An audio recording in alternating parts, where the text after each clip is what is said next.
ఇవాళ ఈ press meet ఏర్పాటు చేయడానికి గల ముఖ్య కారణం గడిచిన కొన్ని రోజులుగా మా షర్మిలకైతే కావచ్చు, మా సునీతకైతే కావచ్చు, రాజకీయ సభల్లో ఏ రకంగా ప్రసంగిస్తూ ఉన్నారో మీరంతా చూస్తూ ఉన్నారు. అదేవిధంగా సునీతక్క హైదరాబాదులో ఏ రకంగా పవర్ పాయింట్ ప్రజెంటేషన్ లేసి లేనివి ఉన్నట్టు ఉన్నవి లేనట్టు ఏ రకంగా చిత్రీకరించే ప్రయత్నం చేస్తూ ఉందో మీరంతా చూస్తూ ఉన్నారు ప్రతిరోజు కూడా. నాకైతే స్వతహాగా ఈ సబ్జెక్ట్ గురించి మాట్లాడడము ఇష్టం లేదు. అయినప్పటికీ కంటిన్యూస్గా వాళ్ళు ఒకే విపరీతంగా నా మీద బురదేస్తున్నారు కాబట్టి నేను ఎక్స్ప్లెనేషన్ ఇవ్వడం కోసం, వివరణ ఇవ్వడం కోసం ఈ సబ్జెక్ట్ ఈ ప్రెస్ మీట్ నేను ఏర్పాటు చేసిన. ముఖ్యంగా నేను గతంలో ఒక 4-5 పర్యాయాలు మాట్లాడిన ఈ కేసు విషయం మీద.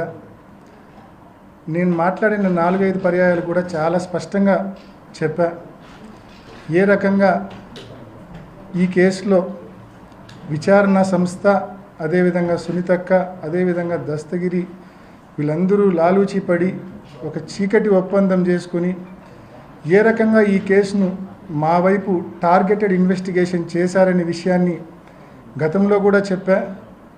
మరొక్కసారి మీ అందరికీ అనేక విషయాలు చెప్పడం కోసం మరి ముఖ్యంగా అప్రూవర్ చేసిన విధానాన్ని ఒక్కసారి మీరంతా గమనించమని కోరుతా ఉన్నా. జూలై 2021లో watchman Ranganna as a eye witness 4 పేర్లు చెప్తాడు. వాచ్మెన్ రంగన్న ఐ విట్నెస్గా 4 పేర్లు చెప్తాడు. వివేకానంద రెడ్డి గారిని ఎవరైతే కొట్టి చంపారో వాళ్ళ పేర్లు స్పష్టంగా చెప్తాడు. చెప్పిన తర్వాత సహజంగా ఏ విచారణ సంస్థ అయినా, ఏ పోలీస్ అయినా ఏం చేస్తారంటే వెంటనే వాళ్ళను అరెస్ట్ చేస్తారు.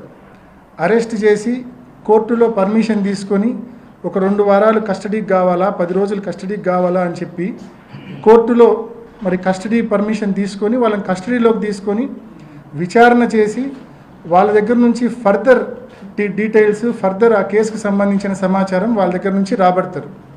ఇది రెగ్యులర్గా జరిగే పద్ధతి. కానీ ఇక్కడ దానికి భిన్నంగా జూలై 25లో రంగన్న స్టేట్మెంట్ ఇస్తే నెల రోజుల పాటు ఏ ఒక్కరిని అరెస్ట్ చేయరు. ఆగస్టు 25వ తారీఖున అంటే నెల రోజుల తర్వాత దస్తగిరి దగ్గర పోలీసులు, సిబిఐ వాళ్ళు స్టేట్మెంట్ తీసుకుంటారు.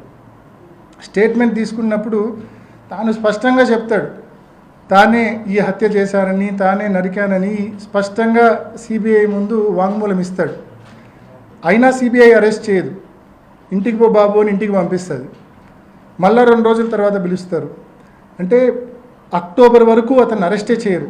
అక్టోబర్ 2021 వరకు అరెస్టే చేయరు. అక్టోబర్లో అతను కోర్టులో యాంటిసిపేటరీ బెయిల్కి వేస్తాడు. కడప కోర్టులో యాంటిసిపేటరీ బెయిల్కు సిబిఐ నో అబ్జెక్షన్ ఇచ్చేస్తుంది. మాకు ఎటువంటి అభ్యంతరం లేదు అతనికి బెయిల్ ఇస్తే అని చెప్పి కోర్టులో కౌంటర్ వేస్తుంది. మరోపక్క అందరి బెయిల్లో అడ్డుకునే మా సునీతక్క అతని బెయిల్ని ఏమాత్రం అడ్డుకోదు. అతన్ని అప్రూవర్ చేసిన విధానం పైన, ఈ తతంగం పైన ఏమాత్రం అభ్యంతరం చెప్పదు. అతనికి యాంటిసిపేటరీ బెయిల్ రావడమే కాదు, అతని తర్వాత అప్రూవర్గా కూడా కావాలని చెప్పి సిబిఐ వాళ్ళు కోర్టులో పిటిషన్ వేసి విచారణ సంస్థ అడిగింది కాబట్టి, సహజంగానే కోర్టు ఒప్పుకుంటుంది కాబట్టి అతన్ని అప్రూవర్గా కూడా తీసుకునే కార్యక్రమం చేశారు. సో ముఖ్యంగా దీంట్లో నేను చెప్పాలనుకుంది ఏంటంటే ఈ అప్రూవర్ చేసిన విధానం అనేది ఏ రకంగా సిబిఐ, ఏ రకంగా సునీతక్క, ఏ రకంగా దస్తగిరి లాలూచి పడి ఒక చీకటి ఒప్పందం చేసుకొని ఏ రకంగా ఈ అప్రూవర్గా మార్చుకున్నారనేది మీ అందరికీ దృష్టికి తీసుకొస్తా ఉన్నా.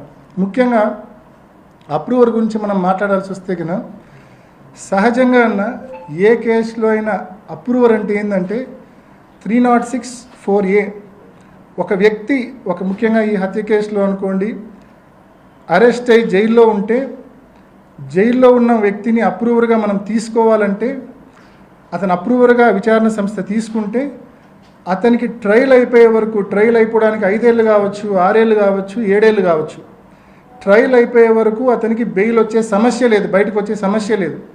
దాన్ని ఓవర్కమ్ కావడానికి చట్టంలోని లొసుగును చూసుకొని అతనికి పెద్ద గిఫ్ట్ 306(4)B అదేంటంటే యాంటిసిపేటరీ బెయిల్ వచ్చిన తర్వాత అప్రూవర్గా మార్చుకుంటే అతను జైల్లోకి ఒక్కరోజు కూడా పోవాల్సిన అవసరం లేదు.